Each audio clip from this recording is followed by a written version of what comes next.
নতুন একটা ব্লগে তোমাদেরকে যেটা অনেক অনেক স্বাগত, অনেক অনেক ভালোবাসা। সকাল থেকে এতটা পরিমাণে ব্যস্ততায় থাকি যে ছেলেকে যে ভালোভাবে আরাম করে খাবো সেটুকু আমি সময় পর্যন্ত পাই না। সব কাজটা একা হাতে করতে হবে, আবার এমনকি ঠিক টাইমেও করতে হবে, সেই চাপটা থাকে। তো সেই জন্য ছেলের খাবার নিয়ে বসে পড়েছি।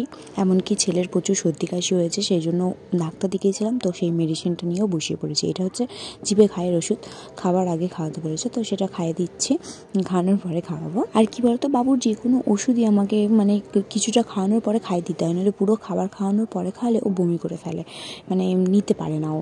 যাই হোক, এদিকে আমি আঁচ দিয়ে দিয়েছি, ভাতের হাঁড়িতে কাদা মাখিয়েও নিয়ে চলে এসেছি। আর বাবুর ডালিয়া করেছি সকালবেলা, ডালিয়া দিয়ে খিচুড়ি, সেটা নিয়েও চলে এসেছি। আর কি বলতো, ডালিয়াটা আগে ভালো করে হাতে করে চটকে নিয়েছি, নইলেও মানে খেতে পারে না, মানে ওর বমি হয়ে যায়, গলায় বিঁধে যায়, বমি হয়ে যায়। চামচ করে ওরমভাবে খাওয়াতে সুবিধা হবে, হাতে করে মেখে নিয়ে হাত ফাত ধুয়ে পরিষ্কার হয়ে। আজকে সেরকম কিছু রান্না করবো না, বর বাড়িতে নেই, সেই জন্য শুধু শুটকি মাছের ঝাল আর ভাত হবে। আশেপাশের লোক বলো আর নিজের লোক বলো, আমাকে নিয়ে বেশি চিন্তা করে, তো আমাকে নিয়ে ভাই বেশি চিন্তা করো না, নিজেদেরকে নিয়ে চিন্তা করো, বুঝলে? কাজ লাগে। আমি আমার কাজটা সময় মতো গুছিয়ে নিই। ওকে, তোমাদের কাছে আগে ক্লিয়ার করে নিই, আমার সিয়ান হচ্ছে বউ সাজবে, তো সেই জন্য সাজুগুজু করতে বসেছে, তার জন্য তার ঠাকুমার থেকে হেল্প চাইছে, কিন্তু ঠাকুমা একটু ব্যস্ত ছিল টিভি দেখতে।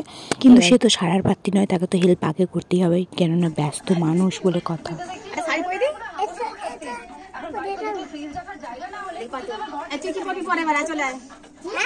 দাদা কই তুই কি পরি পরে মানে সে তো সব শাড়ি সাহেব ব্লাউজ পরে বসে আছে। না আমি না, এটা দুনিয়া থেকে ইন্ডিয়া দাঁড়ে।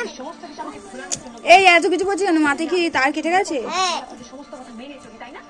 কোমরে ওটা কি বেঁধেছিস?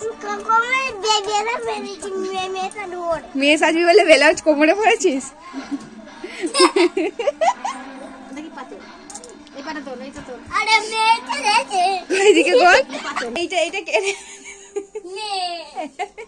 মেয়েটা এই যে কোমরে কি বেঁধেছো? কোমরে বেলাও ব্লাউজ বেঁধেছো কোমরে? কেন বেঁধেছো? মেয়েটা কেন বেঁধেছো? ওটা কি? এটা লুঙ্গি এটা লুঙ্গি।